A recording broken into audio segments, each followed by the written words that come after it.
이제 함께 기도하겠습니다. 할렐루야. 사랑의 주님, 오늘도 우리에게 크신 은혜와 사랑으로 우리를 붙드시고 이 성전을 나와 함께 예배하게 하시는 주님 감사를 드립니다. 각자의 사정과 형편을 아시는 주님께서 오늘 우리를 붙드시고 은혜와 사랑으로 충만케 하시며 치유의 역사를 더하시고 아버지 예배할 때에 신령과 진정으로 예배하는 귀한 예배자 될 수 있도록 주님 도와주시옵소서. 아멘. 은혜 중에 함께 하신 주님 감사드리오며 예수 그리스도의 이름으로 기도합니다. 아멘. 아멘. 예, 오늘 종려주일 우리 함께 찬양합니다. 우리 보좌 앞에 모였네 나는 찬양하리라. 함께 찬양하겠습니다.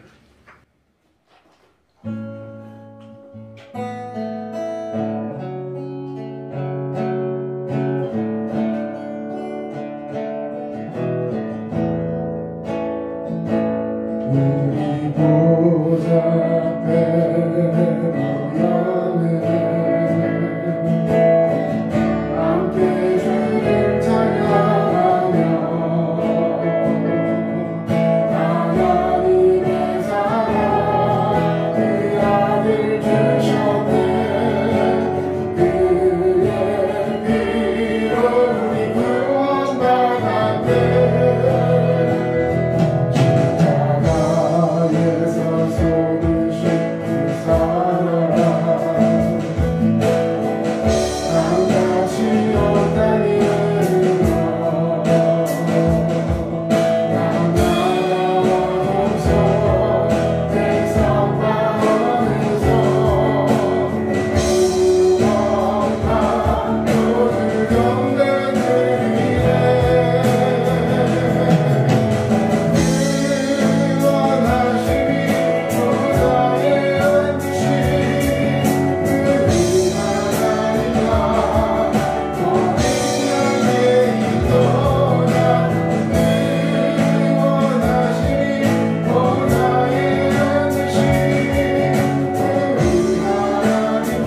우리 고난주간입니다. 하나님 우리의 사랑으로 우리를 붙드시고 주님의 그 사랑 가운데 우리에게 닥쳐진 그 어떤 연약함과 환난과 어려움 속에서도 믿음으로 이겨나갈 수 있는 우리 모두가 되게 하시고 말씀으로 능력으로 예배로 회복할 수 있는 우리 모두가 될 수 있도록 주님 주장하여 주시옵소서.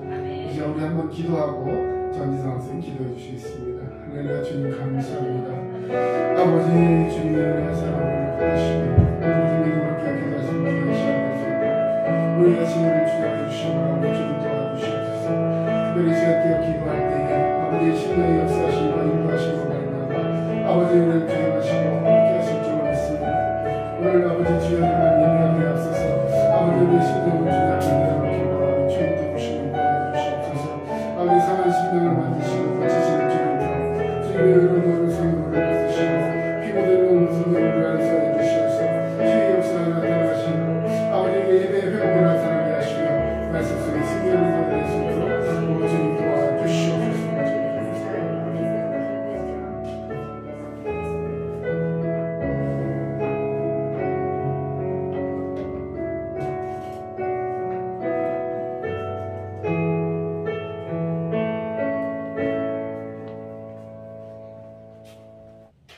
사랑이 많으신 하나님 아버지 감사합니다. 죄 많은 우리를 사랑하셔서 십자가에 죽으시고 고난당하셔서 우리를 구원해 주신 예수님 감사합니다. 오늘 드려지는 예배 가운데 성령 하나님 함께 해주세요. 코로나로 함께 예배하지 못하는 성도님들도 건강 지켜주시고 우리 모두에게도 건강하고 행복하게 해주세요. 말씀 증거하시는 전철호 목사님 건강하게 해주시고 말씀 듣는 우리 모두에게 은혜 가득하게 해주세요. 예수님의 이름으로 기도드립니다. 아멘.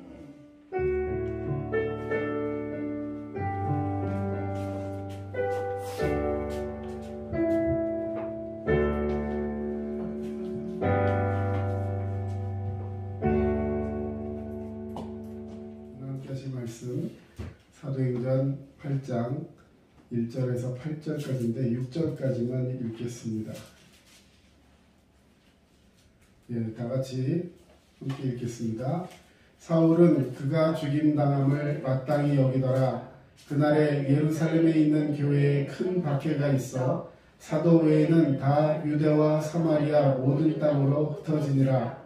경건한 사람들이 스데반을 장사하고 위하여 크게 울더라. 사울이 교회를 잔멸할새 각 집에 들어가 남녀를 끌어다가 옥에 넘기니라.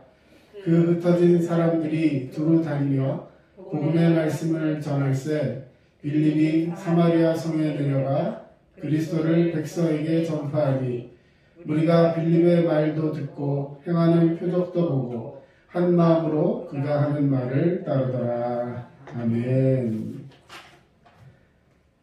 네.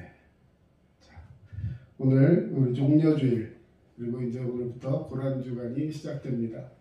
우리 고난주간 하면 항상 이렇게 예수님의 고난을 생각하면서 한 번 더 하나님께 감사하고 오늘 기도해 주셨지만 예수님 십자가에 달려 죽으심으로 우리가 구원받고 또 주님이 채찍에 맞음으로 우리가 나음을 받았다는 그 믿음으로 살아가며 감사하게 됩니다. 물론 주님은 이미 부활하셔서 우리를 위해서 또 새 생명을 허락하신 주님이신 줄로 믿습니다. 아멘. 그래서 예전에는 고난주간 되면 예수님 또 죽으셔야 되나? 예, 이런 이 오류 속에 빠질 때가 종종 있었으니까 무슨 얘기냐면 고난주간만 되면 막 슬퍼하다가 부활주일 되면 막 즐거워하다가 우리가 막 이렇게 해야 되는 건가? 사실은 예수님은 이미 부활하셨습니다. 아멘. 믿으십니까? 아멘. 이미 부활하신 예수님께서 하늘 보좌 우편에서 우리를 위해서 기도하시고 우리와 동행하시고 성령 하나님으로 우리와 늘 함께 하시는 하나님이십니다. 그럼에도 그러면 고난주간 이 종려주일이 왜 우리에게 필요할까? 예수님이 우리를 모든 죄를 위해서 죄를 용서해 주시고 십자가에 달려 죽으시고 그렇게 하셔서 우리의 모든 죄가 다 사하여졌지만 그럼에도 불구하고 우리에게 지어야 할 십자가가 있다고 말씀해 주셨어요. 네, 우리 성경 한번 보면 자, 우리는 예수님의 십자가 보혈로 구원받은 자라는 것을 믿음의 전제로 오늘 이 말씀을 시작합니다. 자, 다시 말해서 우리는 이미 구원받은 자인 줄로 믿습니다. 자, 그런데도 예수님은 우리에게 자기 십자가를 자기가 지어라 라고 말씀하고 계세요. 예수님이 우리의 십자가를 지어주셨는데 그럼에도 불구하고 예수님은 자기 십자가를 지고 나를 따르라 라고 말씀해 주셨습니다. 우리 누가복음 14장 26절 27절 같이 한번 보겠습니다. 시작. 너는 내게 오는 자가 자기 부모와 처자와 형제와 자매와 더욱이 자기 목숨까지 미워하지 아니하면 능히 내 제자가 되지 못하고 누구든지 자기 십자가를 지고 나를 따르지 않는 자도 능히 내 제자가 되지 못하리라. 아멘. 네, 죄송합니다. 제가 이 호흡이 안 돼서 도저히 마스크 쓰고 설교를 못하겠어요. 네, 그러면 기도해 주셔가지고 수술 너무 잘 됐고요. 그 이제 수술돼서 저는 수술만 하면 호흡이 잘 돌아올 줄 알았더니 그거는 이제 제가 체력으로 운동하고 해야지 돌아온다 그러더라고요. 어쨌든 기도해 주셔서요. 혈관이 다 정상적으로 뚫리고 이제 치유가 잘 되고 있습니다. 기도해 주셔서 감사드리고 여러분 가정에도 여러 가지 어려움들이 있을 텐데 하나님께서 함께 기도하게 하시고 또 큰 축복으로 더하신다는 걸 믿으시고 믿음 안에 승리하는 저와 여러분 되시길 축원합니다. 예, 여담이지만 그 수술을 이렇게 전신 마취를 하고 한 게 아니라 국소 마취, 그 뚫어서 혈관 뚫고 들어오는 부분만 마취를 해놓고 의식이 있는 상태로 수술을 하더라고요. 왜냐하면 수술할 때 이 호흡을 제가 예를 들어 숨을 참으세요 하면 숨을 참고 있어야 심장이 딱 이렇게 좀 벌려져 있는 상태로 그럼 또 다시 깊게 들이마시고 이러면서 여섯 사람 이리 굴렸다 저리 굴렸다 그러니까 제 의지가 없으면 수술이 안 되는 수술이더라고요. 나중에 알고 봤더니요. 수술이 한 40분이면 끝난다 그래서 그런 줄 알았더니 하여튼 여러 가지 일이 있어서 2시간 반 수술을 했어요.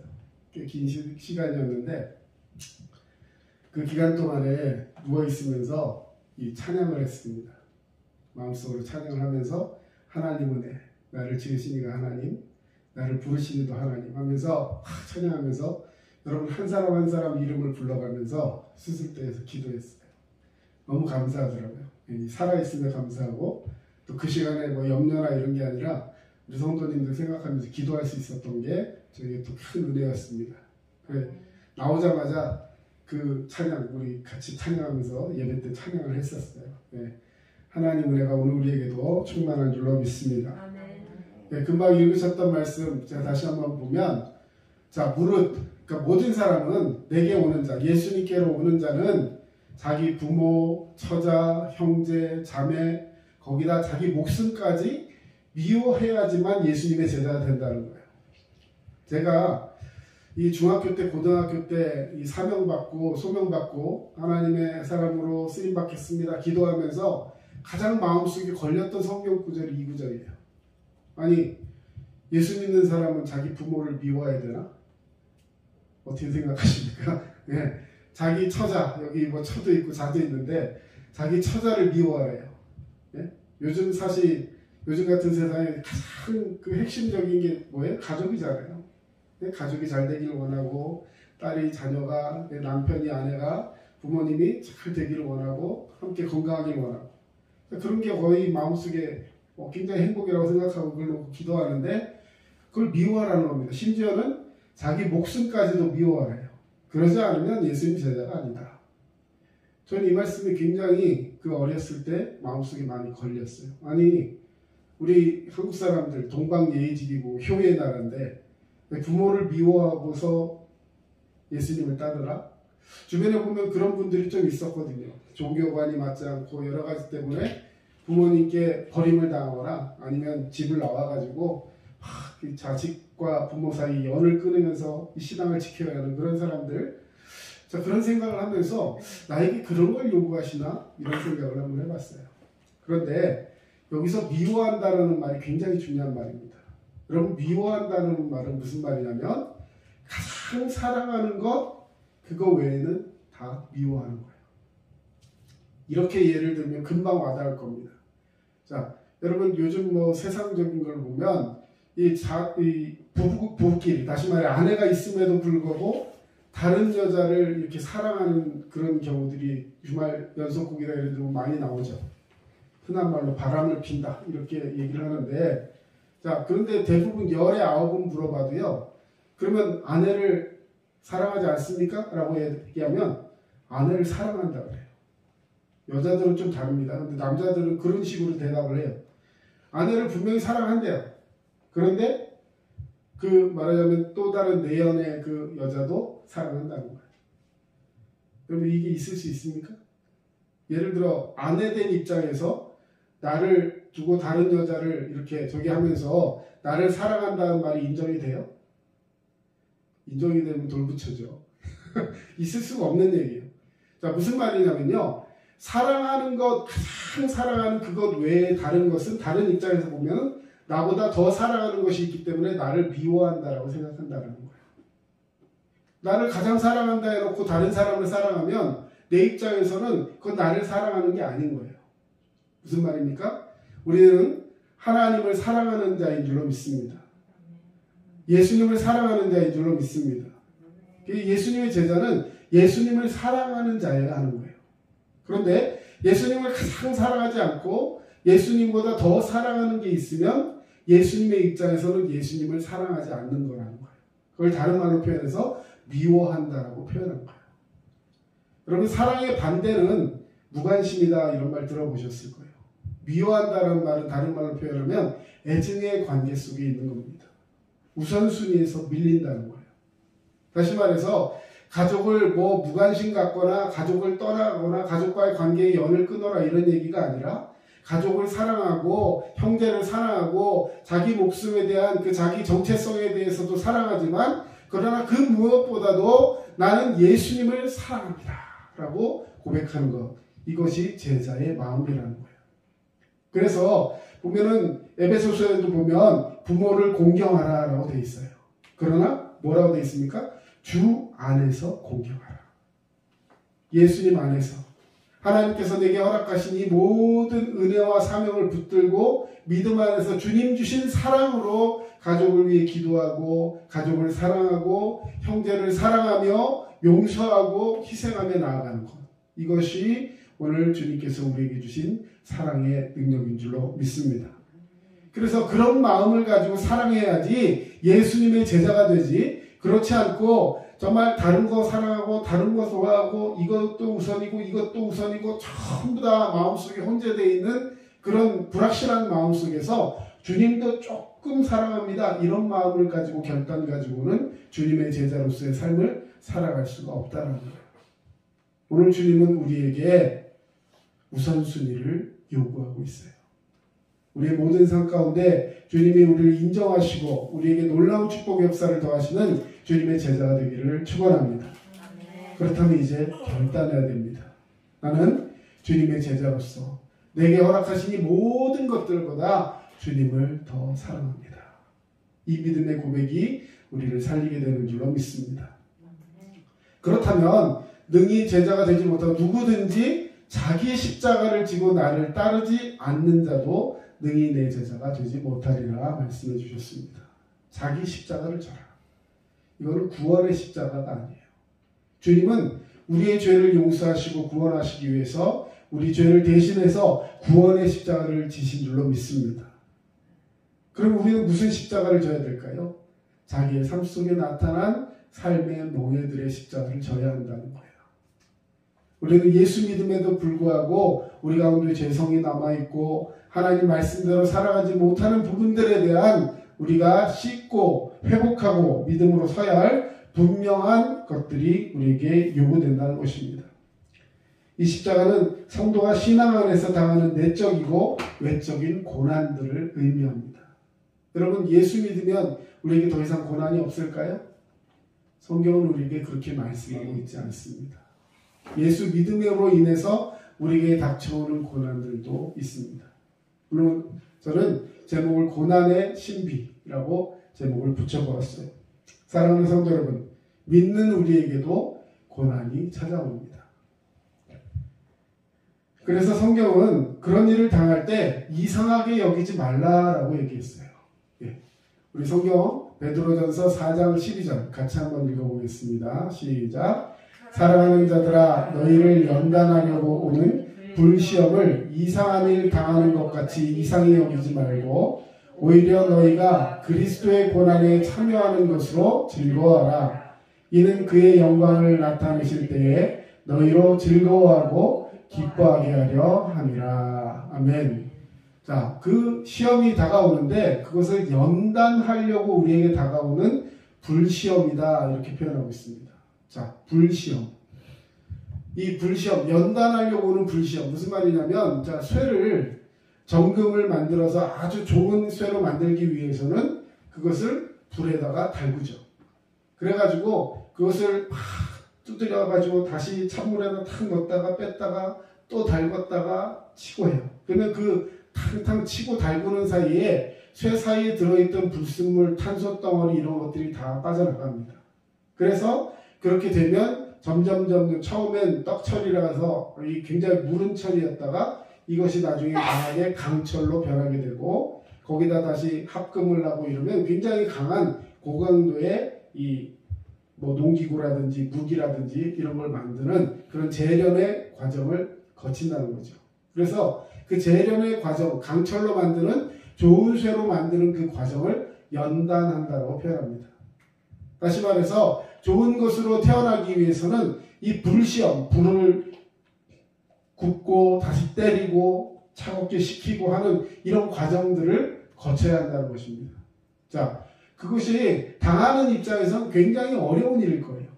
생각해보세요. 엄청 뜨거웠다가 막 때렸다가 다시 식혔다가 막 굉장히 힘들게 만드는 거죠. 하지만 그걸 이상한 것으로 여기지 말고 이걸 통해서 우리가 그리스도의 고난에 참여하고 있구나.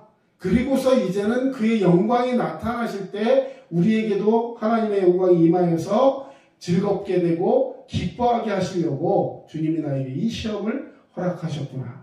할렐루야. 이런 믿음을 가지고 그 고난에 참여하라는 거예요. 고난에 그냥 이렇게 어쩔 수 없이 끌려가는 것이 아니라 거기에 참여하라라고 말씀하고 있습니다. 예수님은 그 십자가 보혈로 마침내 자신의 몸된 교회를 이 땅에 세워주셨습니다. 자, 그리고 그것으로 인해서 고난을 당했을 때 고난을 당하면서 교회가 무너지고 끝날 줄 알았는데 사도행전에 보니까요. 그 고난당한 사람들이 고난으로 인해서 다 없어진 것이 아니라 하나님 말씀을 오히려 더 전파하고 오히려 더 증거할 때 거기에서 그 말을 받은 하나님의 말씀을 받은 사람들은 침례를 받음에 그날의 신도의 수가 3,000이나 더하더라. 베드로가 회개하고 예수를 제대로 믿고 성령 받은 다음에 말씀을 전했더니요. 하루에 3,000명이 침례하고 성도가 되는 역사가 일어났다는 거예요. 그럼 침례를 받는다는 것은 무슨 의미냐? 이제는 내가 나의 삶을 사는 것이 아니라 죽음으로써 나의 옛사람을 죽이고 이제는 예수님과 함께 동행하는 새로운 사람이 되겠습니다. 라고 고백하는 거예요. 그런 사람이 하루에 3,000명씩 들어왔다. 생각 같아서는 우리 두드림교회에 그런 역사가 일어났으면 좋겠습니다만 아멘? 근데 그 앞에 전제가 있어요. 죽을 것 같은 고난이 있어야 돼. 쉽지 않은 얘기예요.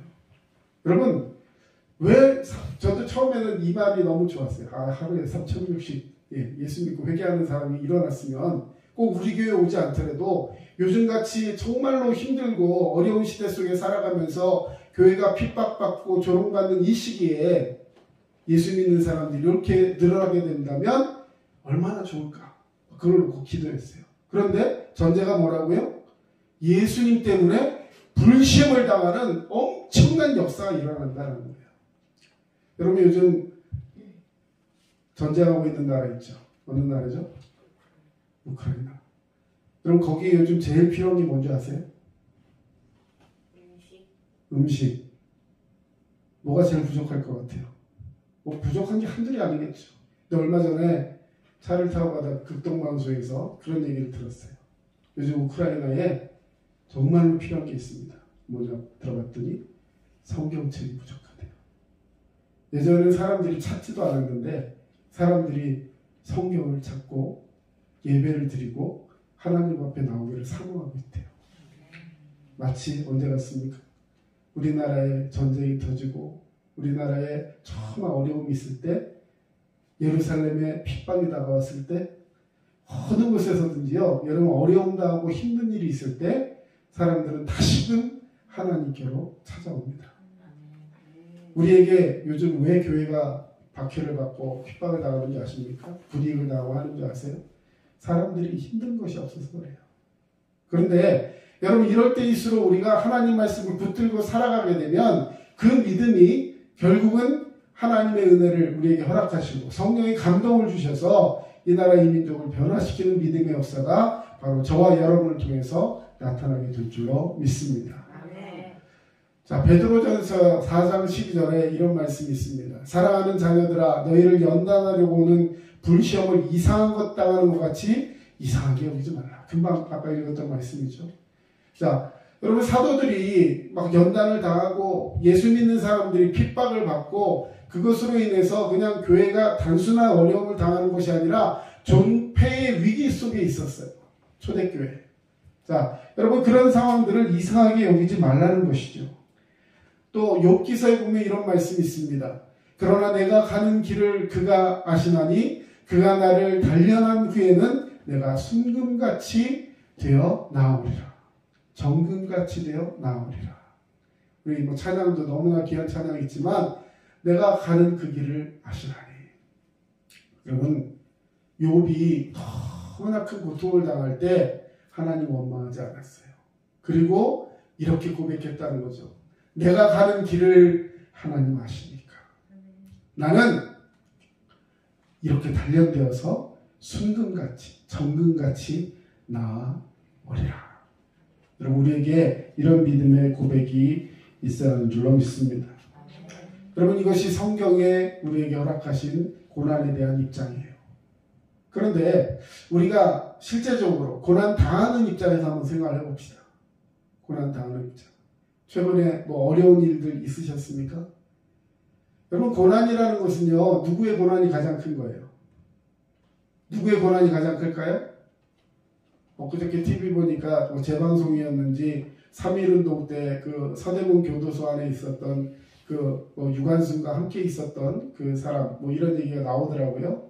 맹인임에도 불구하고 독립운동을 했던, 그러면서 태극기를 나눠주고 막 이랬던 그 사람의 아들이 지금 이제 거의 80세가 되어가지고 그 어머니를 추억하던 뭐 그런 얘기 나오더라고요. 얼마나 고난스러웠을까. 3평짜리 그 감옥 속에서 많을 때는 20명이 함께 있었대요. 3평에서 20명. 네, 저희 교회가 작다고 맨날 마음속에 좀 불편함이 있었는데 3평에서 20명 있는 거 보면 충분합니다. 예. 자, 3평에서 20명이 누워있고 하다 보니까요, 사람이 다 잘 수가 없대요. 그래서 교대로 몇 사람 누워서 자고 다른 사람들 이렇게 벽에 붙어가지고 이러고 눈을 감고 있는 거예요. 그러면서 편히 자는 것도 아니고 먹을 것도 제대로 못 먹고 계속해서 고문과 이런 걸 당하는 속에서 고통당하고 있는 그 사람들. 얼마나 힘들었을까요? 그런데 그 힘든 고난보다 어떤 게 더 힘드냐면 내가 닥친 고난이 가장 힘든 거예요. 다른 사람들이 볼 때는 아무것도 아닌 것 같아요. 예를 들어 독립운동하다가 고문받았던 그 사람이 보면 그 내가 당하는 그 고난은 아무것도 아닌 것 같아요. 야, 그걸 무슨 고난이라 그러냐? 그게 무슨 아픔이라 그러냐? 예, 자가격리돼서 집에 있을 때, 요즘 뭐 안 겪어보신 분이 희귀해요. 그렇죠? 이 중에서 안 겪어보신 분 딱 한 분 계신 것 같은데, 예. 요즘은 그냥 의사한테 실제로 들은 얘기예요. 어떤 분이, 이 목사님이, 부인이 먼저 걸리니까 목사님한테 이렇게 권면하더래요. 빨리 목사님 같이 걸리십시오. 그래, 빨리 자가격리에서 끝나라는 거예요. 왜냐면 또 나중에 있다 또 일주일, 또 나중에 있다 일주일 이러다 보면 목사님 이제 목회하는데도 힘들고 하니까 그냥 어떻게 해서든지 뭐 뽀뽀를 하시든지 어떻게 하시든지 빨리 해가지고 그 저기서 빨리 벗어나라 할 정도로 굉장히 심각한 그런 부분이죠. 자, 여러분, 가장 힘든 고난은 내가 당하는 고난이다 라는 걸 말씀드릴 수 있어요. 자, 그런데 그 주님께서 우리에게 말씀하시는 것은 뭐냐면 그 고난이 다가올 때 어떤 자세를 갖느냐가 중요하다는 거예요. 어떤 고난을 당하고 있느냐가 중요한 것이 아니라 각자에게 다가오는 고난은 가장 큰 고난인데 그 고난이 우리에게 왔을 때 우리가 어떻게 하는 것이냐, 어떻게 대해야 하는 것이 가장 중요한 것이라는 것입니다. 자, 첫 번째, 오늘 사도행전에 나오는 이 초대교회의 성도들은요, 고난이 다가올 때 원망하지 않았습니다. 우리 한번 고백합시다. 원망하지 않겠습니다. 원망하지 않겠습니다. 고난 때 예루살렘 교회 성도들은 결코 누구도 원망하지 않았어요. 고난을 있는 그대로 당당하게 받아들였습니다. 억울하다고 토로하지 않았어요. 그냥 받아들였어요. 자, 욥기에 보면 욥이 고난이 왔을 때 굉장히 중요한 말씀입니다. 이 모든 일에 욥이 범죄하지 아니하고 하나님을 향하여 원망하지 아니하니라. 이게 욥의 장점이고 하나님이 이것을 보신 거예요. 여러분, 욥이 이 모든 일에 범죄하지 않았대요. 그리고 하나님을 향해 원망하지 않았다. 이건 두 문장이 아니라 한 문장이에요. 하나님을 향해 원망하는 것이 그 모든 일 앞에서 욥이 범죄하는 일이라는 거예요. 하나님을 원망하면 욥이 범죄하는 일이 되는 거예요. 그 범죄를 하지 않았다는 것입니다. 여러분, 고난은 누가 주는 거예요? 예, 원수마귀 사탄이 우리를 밀가부로, 우리를 넘어뜨리려고 우리에게 주는 것들입니다. 하나님이 욥을 고난을 준 것이 아니라 욥을 하나님께서 사단에게 잠깐 내어주셨을 때 사탄이 고난을 준 것이었어요. 자, 그래서 이 고난 속에서 원망하게 되면, 하나님 원망한다는 것은 고난의 주체가 하나님이라고 인정한다는 것이죠. 하나님은 우리를 고난을 주시는 분이 아니라 우리를 연단하셔서 정금같이 회복하고 일어서서 하나님을 찬양하기를 원하시는 분이 하나님이신 줄로 믿습니다. 그래서 우리는 하나님을 원망하지 않아야 합니다. 사도행전 5장 41절에 사도들은 그 이름을 위하여 능욕받는 일에 합당한 자로 여기심을 기뻐하면서 공회 앞을 떠났다라고 하고 있어요. 핍박받을 때. 예수 믿는다는 이유로 핍박받고 매질당하고 죽고 한 그 상황 속에서 결코 예수 그리스도의 이름을 위해서 내가 이 일을 당한다는 것에 마땅해. 난 예수님 때문에 고난받는 것에 대해서 나는 아무런 마음속에 원망도 없어. 그리고 기뻐하면서 맞아가지고 여기 터지고 막 여기 터지고 이러고 가면서 웃으면서 공회를 떠났다는 거예요. 여러분, 예수 믿는 것은요, 결코 유쾌한 일만 있는 것이 아니에요. 하지만 중요한 것은 어떠한 상황 속에서도 기뻐하심으로 내가 합당한 일을 당했다라고 생각한다면 절대 원망이 나오지 않습니다. 마태복음 5장 11절 12절 같이 있습니다.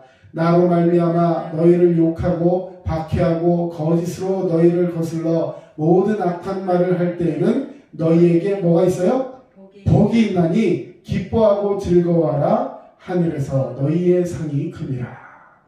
마태복음에 예수님이 제자들과 많은 사람들 앞에 놓고 8가지 복, 8복을 이야기하실 때 이걸 이야기하신 거예요. 나 때문에 너희가 욕하고 박해하고 거짓으로 너희를 거슬러 모든 악한 말을 하는 사람들이 있을 때 너희는 복이 있다. 기뻐하고 즐거워하라. 하늘에서 너희의 상이 크니라. 8복에 무슨 자는 복이 있나니 어떤 자는 복이 있나니 쭉 다 얘기해놓고 마지막 결론 부분에 이야기하신 거예요. 여러분, 우리가 왜 그 모든 것을 기뻐해야 하냐면 하늘에서 우리에게 주실 상이 있기 때문에. 그것을 믿는 자는 이 땅에서 받는 고난을 바라보고 힘들어하는 자가 아니라 하늘에서 주실 그 상을 바라보고 즐거워하는 자가 되어야 할 줄로 믿습니다. 두 번째로, 고난 속에서 우리가 해야 할 자세는 사명을 감당하는 자가 되어야 한다는 것입니다. 여러분, 예루살렘 교회 성도들은 고난의 때에 원망하지 않을 정도가 아니라 고난을 당해서 흩어져간 그 자리에서조차 사명을 감당하는 자가 되었습니다. 4절 말씀에 그 흩어진 사람들이 두루 다니며 복음의 말씀을 전했어요. 이렇게 표현하고 있습니다. 여러분 상황은 이렇습니다. 자, 여러분 로마가 예루살렘을 침공해서 예루살렘을 함락한 때가 언제냐면 AD 한 70년 정도 됩니다. 예, 우리 AD 하면 아노 도미네, 예수님이 오신 다음 서기 이렇게 표현하죠. 지금 우리 몇 년이죠 오늘? 2022년. 근데 2022년이 쭉 앞으로 가서 70년. 예수님 태어나시면 70년 정도 된 거예요. 예수님이 이미 돌아가셨죠. 자, 그러고 나서 이제 제자들이 예수 믿고 또 회개하고 성령 운동하면서 성령이 들어오고 하면서 막 사람들에게 복음을 전파하고 회개 운동이 일어나고 하루에 3,000명씩 변화되는 믿음의 역사가 나타나서 예루살렘 교회가 막 4,000명, 5,000명씩 늘어나는 그런 시대가 되었습니다. 그럼 분명히 아셔야 하는 건 예루살렘에 그렇게 큰 교회가 있었을까요? 그 당시에? 어떨까요? 지금 우리 식으로 얘기하면 뭐 여의도에 있는 큰 교회라든지 몇만 명씩 들어갈 수 있는 그런 교회가 있었을까요? 아니에요. 여러분 분명히 아셔야 됩니다. 예루살렘에는 그런 교회가 없었어요. 근데 무슨 어떻게 하루에 3,000명씩 어디로 다 들어갔대요? 교회? 여러분 그 당시에 교회는요 가정교회였어요. 가정교회. 그냥 다 모여서 함께 예배하고 싶으면 어디 광장이나 아니면 어디 바닷가 해안가나 산 위에나 이런 데 모여가지고 막 예배하고요. 실제로 그 사람들은 가정교회, 요즘 뭐 말하면 셀 처치 이런 식으로 함께 모여서 떡을 떼고 나누면서 기도하고 봉사하고 하는 일에 전무하는 그런 것이 그 당시 교회의 모습이었던 거예요. 그러나 그것이 각자 교회가 아니라 예수의 이름으로 모였기 때문에 그곳에 있는 모든 사람들이 다 예수 안에 하나가 됐던 것입니다. 할렐루야. 자, 그런데 그런 사람들이 갑자기 흩어지게 되었어요. 무슨 이유로? AD 70년에 예루살렘이 완전히 망합니다. 그리고 로마가 다스리게 돼요. 그전에도 계속 섭정하는 그런 시간이 있었지만 어떤 사건이 있었냐면 이 로마의 황제가 보낸 분봉왕이 이 로마의 황제를 높이겠다는 생각으로 예루살렘 성전에다가 로마 황제의 신상을 세워요. 유대인들이 좋아했을까요? 성전에는요 어떤 신상도 세워지지 않는 게 유대인들의 모습이에요. 왜? 하나님 우상 숭배하지 말라 그랬거든요. 하나님 상도 없습니다. 여러분 절대 그렇게 생각하고 거의 예루살렘 성전에 가면 하나님 신상이 있을 것이다. 절대 아니에요. 아무런 신상도 없어요. 어떤 신상도 거기 있으면 다 우상 숭배예요. 그런데 로마의 황제상을 딱 세워놓고 거기 절하라고 하는 겁니다. 유대인들이 화가 났어요. 절대로 이건 안 된다 하면서 사람들이 일어납니다. 봉기가 다시 말해 구테타가 일어났어요. 더 이상 우리 이렇게 할 수 없다 하면서 우리 독립할 거야 하면서 일어났어요. 그랬더니 독립이 된 게 아니라 완전히 무너졌습니다. 이것이 예루살렘이 무너진 거예요. 예루살렘에 있던 성전도 다 무너졌어요. 그리고 나서 그때 어떤 일이 일어나느냐, 이제 거기 있는 기독교인들을 다 잡아 죽여라. 자, 잡아 죽여라 했을 때 예수님이 거기서 다 죽어라 라고 만약에 말씀하셨다면 그들은 다 순교했을 거예요. 그런데 예수님이 어떻게 그들에게 명령하셨냐면, 자, 그 핍박으로 인해서 하나님의 뜻이 이루어집니다. 먼저 자, 흩어지게 되니까 처음에 예루살렘에만 있던 교인들이 온 유대로 흩어지고 거기서도 막 붙잡으니까 사마리아로 나가고 거기서도 또 붙잡으니까 소아시아로 유럽으로 막 다 도망가게 되는 거예요. 자, 무슨 일이 생각나십니까? 사도행전 1장 8절에 오직 성령이 너희에게 임하시면 너희가 권능을 받고 예루살렘과 온 유대와 사마리아와 땅끝까지 이르러 내 증인이 되리라. 왜 이렇게 됐다고요? 그들이 전도하려고 나간 게 아니라 도망 나갔어요. 핍박을 피해서 피해 나간 거예요. 디아스포라 됐어요. 확산됐습니다. 그러면서 이 복음이 점점 더 퍼져나가게 되었던 거예요. 자, 그 일로 인해서 성도들은 더 큰 복을 누리게 되었습니다. 고난이 왔지만 결국은 그것으로 인해 교회가 더 창대하게 되었고 그 권역이 더 넓어지게 되었던 것입니다. 그리고 오늘 본문에 나오는 사울, 이 나중에 후에 바울이 되는데 이 사람이 이제 처음엔 그 예수 믿는 유대인들을 죽이려고, 잡아 죽이려고 스데반을 포함해서 많은 사람들을 죽이고 잡으려고 시작했던 그 열심이 예수님을 만남으로 나중에 나아가서 더 많은 사람들에게 더 많은 나라의 복음을 전할 수 있는 그 기폭제가 되었다는 사실입니다. 오늘 말씀을 정리하겠습니다.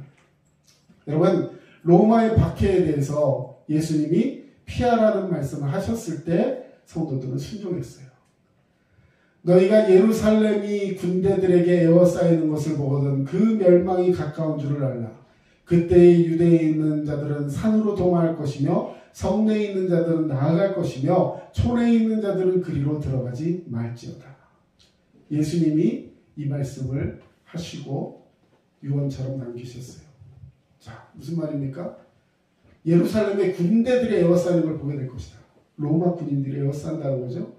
그러면 그때 멸망이 가까운 줄 알고 그때 유대에 가만 앉아있으면서 그 죽음을 당하고 순교할 생각하지 말고 산으로 도망가라는 거예요. 그리고 들러 도망가라는 거예요. 성에 있던 사람들은 성에 남아있지 말고 나가라는 거예요. 촌에 자기 빌리지, 자기 동네에 있는 사람들은 자기 동네로 다시 들어가지 말고 예루살렘, 온 유대, 사마리아 땅 끝까지 도망가라는 거예요.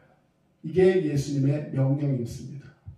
그 말에 아멘하고 순종하며 나아가서 그 어떤 곳에 가든지 그곳에서 복음을 전하는 것이 유대인들의 모습이었는 줄로 믿습니다. 여러분, 여러분에게 어떤 고난이 있습니까? 내가 도저히 해결할 수 없는, 아니 이해할 수 없는, 왜 우리 가정에 이런 일이 일어나는지 알지 못하는 그런 부분들이 있다면 여러분, 그것을 통해서 하나님이 저와 여러분에게 뜻이 있다는 것을 깨달으시고 정금같이 연단되어 믿음으로 승리하는 그런 성도가 되시기를 주님의 이름으로 축원합니다. 여러분, 여기 변화라는 말을 제가 써놨어요. 변화. 네, 여러분, 변화가 쉬울까요? 어려울까요? 변화라는 것은요, 굉장히 거추장스럽고 힘든 겁니다.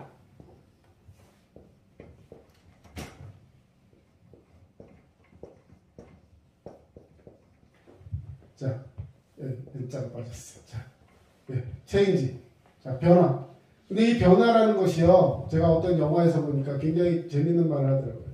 자, 변화라는 것을 그동안 계속해서 이렇게 살던 것에서 변화되려면 굉장히 힘들고 두려운 거예요. 내가 지금까지 살아오던 생활이 있는데 거기서 변화한다? 쉽지가 않습니다. 그런데 굉장히 두려운 것이죠. 그런데 여기서 그 변화를 이루어내면 자, 뭐가 와요? 예. 변화에서 아까 기억자 하나 떼면 고난을 떼면 찬스, 기회가 오는 거예요. 기회는 아무에게나 오는 것이 아니라 변화를 두려워하지 않고 그 변화를 맞이하면서 주님이 주신 마음으로 기도하며 나아가는 도전하는 사람에게 기회로 다가오게 된다는 사실입니다.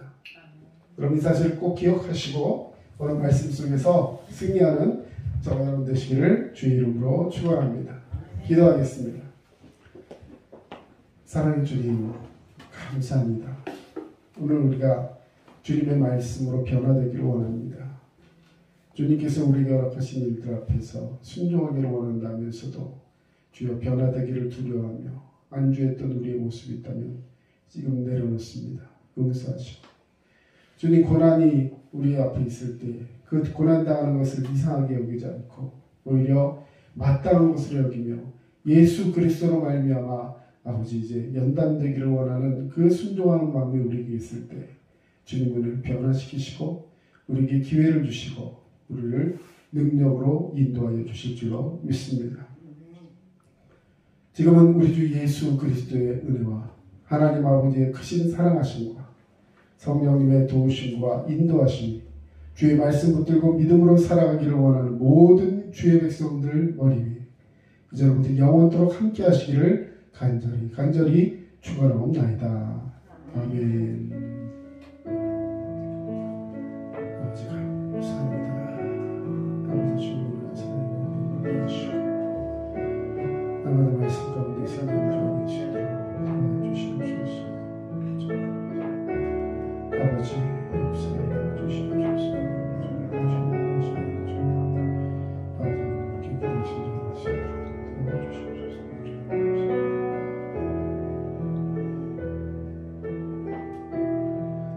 지금까지 남양주 다산신도시 두드림 침례교회 전철호 목사였습니다. 여러분 늘 믿음으로 승리하시고 건강하시기 바랍니다. 감사합니다.